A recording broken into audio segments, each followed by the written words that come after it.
What is up, my dashing dudes? I am the Hans TV, and today we find out what happens when you mess with a man's dog and threaten them in our second episode of r/ProRevenge. Our first story for today comes from Fast Dub. Force me to quit? Fine, let me collapse your whole organization.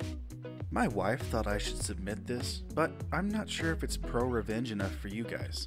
Anyway, wall of text incoming. So, about 3 years ago, I was asked by a friend, Ash, to help out a wheelchair-bound disabled chap called Gary, who wanted to go swimming, but none of his care staff, apart from my friend, were willing to take him. I agreed because I've worked in care at all levels previously, so I was fine with helping a chap out. I was there a month or so before they asked if I was willing to take on actual shifts there. I started part-time initially. The shifts were a waking night/sleep from 11 o'clock p.m. till 12 o'clock p.m. the next day, and a single 4-hour shift between 3 o'clock p.m. and 7 o'clock p.m. I was given a couple of day shifts, and I was tasked with picking up any shifts because of holidays or illness by other staff members. He had 4 other staff, my friend Ash, a Jude called Jake, one called Craig, and the most problematic, Lisa. Lisa picked up 1 sleep per week and a couple of day shifts. The problem is that she was a raging alcoholic who just didn't come to work if she wanted to go out drinking instead. But Gary, disabled chap, fancied her a bit, and she was very touchy-feeling with him, I think to manipulate him as he's very lonely. Craig would only work 3 sleeps and never a day shift. He didn't believe he should have to do any housework at all. He wouldn't even make a bed. Things were changed in the scheme to suit Craig. Hoovers had to be emptied and cleaned every time you used it. No sheets were kept on the carer's bed as Craig didn't think he should change them. Gary had to be put in his PJs by the day staff as Craig didn't want to do that either. Again, like I say, nobody was willing to take Gary swimming, and now I knew why. Please just allow yourself a moment to understand that 2 staff members had at least 65% of the allotted hours, but would not do any housework or personal care. Craig has worked this job for a decade and made at least 1,800 pounds every month without fail, but without having to do any work, and for half the week, he just has entire days to do nothing. Easy money. These 3 staff members are seemingly bulletproof, and nothing they do gets them dismissed. Lisa had, at this point, been suspended 3 times during my tenure for being drunk and abusive on duty. At one point, she was suspended for 10 weeks while they let everything blow over. So, I get taken on to mainly make up for the fact that his mother is off on sick as she has surgery on her knee. But after about a year or so, I became aware that his mother is being paid a full wage every month, but without statutory sick pay being noted on her pay slip. I immediately know what's up. Gary's mother is in control of his account that the local authority pays money into, and that he then pays his care staff from. I also find out that Gary is also using this account to fund his lifestyle, including adult chat rooms, clothes, and gifts for his staff. He is quite blatant about it, laughs about it often. I find this really galling because I pay to my local authority every month, like every family in the UK, and that pays for everything in my area, including social care. So, I report this to the local authority and get absolutely no joy. Very disappointed in this, I decide to continue working there, but save all the evidence I can for the future. I also convince him to keep a handover book for the staff to note what their activities were that day, so anyone curious can track what things staff are and aren't doing. Anyway, up until last week, I was working for him for about 30 hours a week and handling a lot of the day-to-day problems. But I get a text from his mother saying she is returning to work the following week, so my services will be reduced to a single 4-hour shift once a fortnight. I said thank you, but no thank you, and I worked till my final paycheck and called it quits. Now, as a last-ditch attempt to get someone to listen, I sent a lengthy email to the emergency care team at the adult care service where I detailed absolutely everything. I got interest, and today, somebody came out to interview me. They were incredibly interested in what I had to say and confirmed my initial email kickstarted an investigation into Gary's situation. They told me they had been building a case against this for a while, and that it stretches back the entire 20 years he had been able to pay for his own care. I had documented that his mother had paid herself for working 9 hours every Sunday, Monday, and Tuesday for every month that I had worked there. She had submitted timesheets herself to the local authority that documented this. She had also submitted the timesheets to the council that showed the same days that she was apparently working. She had arranged for other staff to work for them, namely me and 2 others. She had also sent messages to me that documented her communicating with me to continue to cover her shifts. The handover book documented what had been done that day. She never wrote in it, obviously. Medication charts at the property documented who gave him medication that day. She never signed it. So, yesterday morning, Gary and his mother were called to the council to explain to them why his entire contingency fund was gone. This was meant to pay for sick pay, maternity pay, and any other unforeseen monetary problems he may encounter. There was nothing left. Gary admitted some guilt and cut them a check for £5,000 on the spot. This money was something he came into recently after his grandfather had died.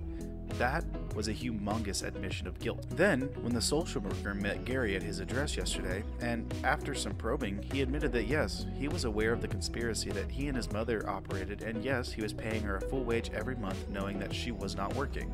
Again, jackpot for that social worker, and an even bigger admission of guilt. The social worker was meant to then interview the mother, but at that point she knew it was knowingly criminal and that he and his mother had entered a criminal conspiracy to defraud the council over a potential 20-year period to the tune of £250,000 at least.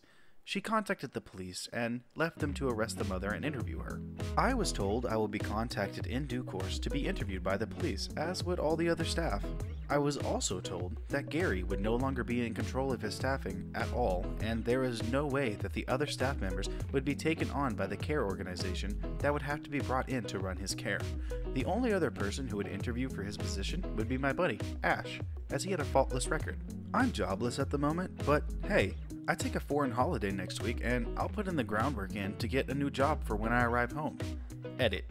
Just in case I didn't make it clear, those workers who were seemingly bulletproof was because they were aware of the deception and it'd be unwise to dismiss them, something the mother was absolutely right about because I immediately ruined her grift.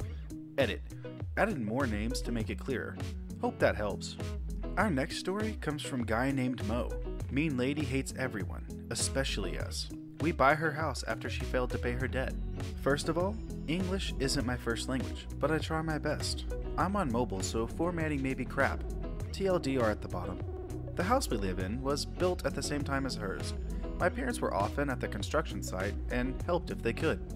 The strange lady was nice to us at the beginning, but that changed soon. This happened around Christmas 2017. We have a neighbor who is very unpopular in our neighborhood. She is well known for harassing people who use the public path at the left side of her house.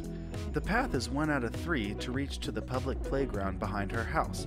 If someone uses the path, she would scream at them that this is her path on her private property, which is wrong. Sometimes she would close the path with a red and white plastic chain and wouldn't let anybody use the path. She would scream at kids on the playground when they were loud at daytime. She always has her shutters almost down so she can stalk the people on the street and stay unseen. If some kid's ball landed in her garden, she would bring it to the kids and destroy it with a knife right in front of them. All kids knew this and would run by her house if they wanted to go onto the playground. When the neighbors' kids were playing in winter outside in the snow, she would call the CPS equivalent in my country and tell them they were locked outside by their parents as a punishment. If someone walked by her house at night, she would often call the police due to a noise complaint. She was known by everyone in our neighborhood as the witch. But she hated my family in particular. We lived right beside her house.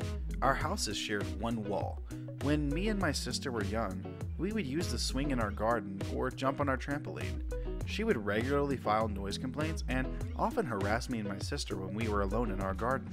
If my parents heard her screaming swear words at us from the first floor of her house, they would yell back. If me or my sister walked on the path by our house, she would scream at us. We used the path daily on our way to school. One time, when I came home from school, she was in her car with the trunk on the sidewalk. When I walked by the back of her car, she howled the engine and the dark exhaust hit me. Almost every night, she would hit the shared wall with something to wake us up. Sometimes, she'd ring on our door and try to make us go to the other neighbors to complain about small things. We often had lawsuits with her. One time because her trees grew 2 meters over the border. Another time because she built a fence by sticking bamboo mats in the dirt and tearing it down the next day and telling the police we destroyed her wooden fence. We won all lawsuits against her because my uncle, he's teaching law school, gave us good advice on how to deal with her and named lawyers he knew were good. She never paid the workers who repaired things at her house and the electrical or water bills. When her old car broke down, she didn't pay the car mechanic and never got her car back. She was in debt and had a mortgage on her house. When the foreclosure came, we were at the court and bought her house. She was with us in the courtroom when the auction was and tried to buy her own house, but wasn't allowed because she couldn't provide proof that she has enough money. We bought her house where she lived for 20 plus years in front of her. We bought it because my parents were at the construction of her house and knew the workers did a great job at building it.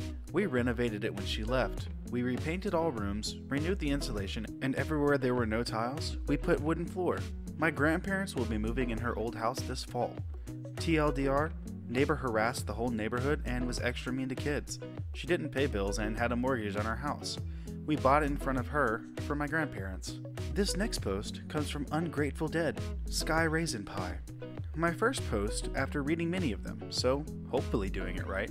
This is a story related to me by my best friend's dad, who we'll call Don, for when he used to work as a camp cook up in Northern Ontario, Canada. Also, not sure if this is petty or ProRevenge status.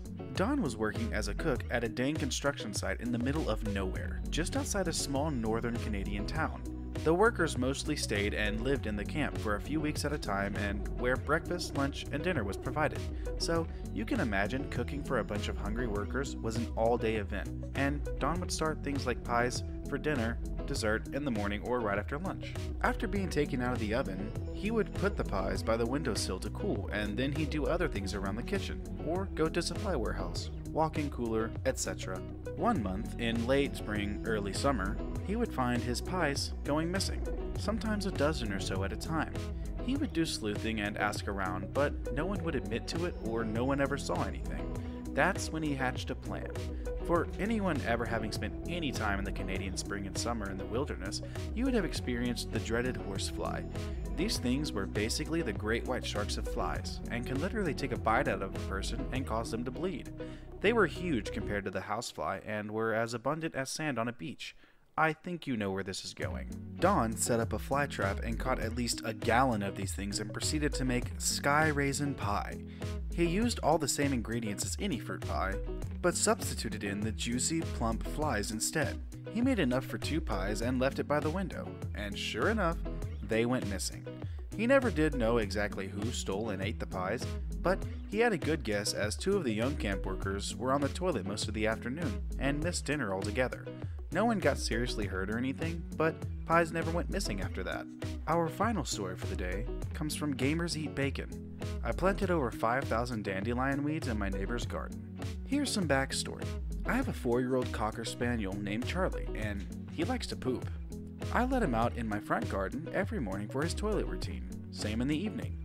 We don't have a boundary fence on where my garden and my neighbor's starts besides a row of bushes. Saying this, Charlie hasn't ever crossed/pooped past these bushes. Now, every week, I collect up said poop before it gets into a disturbing amount. I've been doing this for the past 4 years to keep my front garden looking good and not smelly. One day, I came home from work to find that my neighbors weren't happy that there was dog poop in my front garden. I instantly went to collect up what was there. There wasn't much, and it was nowhere near the boundary of where our gardens met. Fast forward a week, my neighbor again complained about the dog poop being in my garden. However, this time threatened to hurt my dog if he continued to poop in my garden. This time I wasn't so nice about it and stated that it's my garden and my dog can do as he pleases. Now, I know dog poop can be annoying, but when it's not in your garden and there's no smell due to decent airflow and open front garden, is it really justified to threatening a man's dog over some poop? Anyway, after months of this going with petty things and shade being thrown at me every day about having a dog, I decided to declare war on my neighbors. Now, I knew these people pretty well. They just moved in and we let them use our Wi-Fi for a couple of months until they got theirs sorted. I picked up a few things about them and one of them was how OCD they were.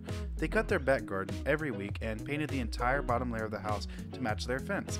This was all the fuel I needed to exact my revenge. My first step was to start off small. I knew they liked things to match, so I painted my fence gate bright pink instead of matching it with my fence.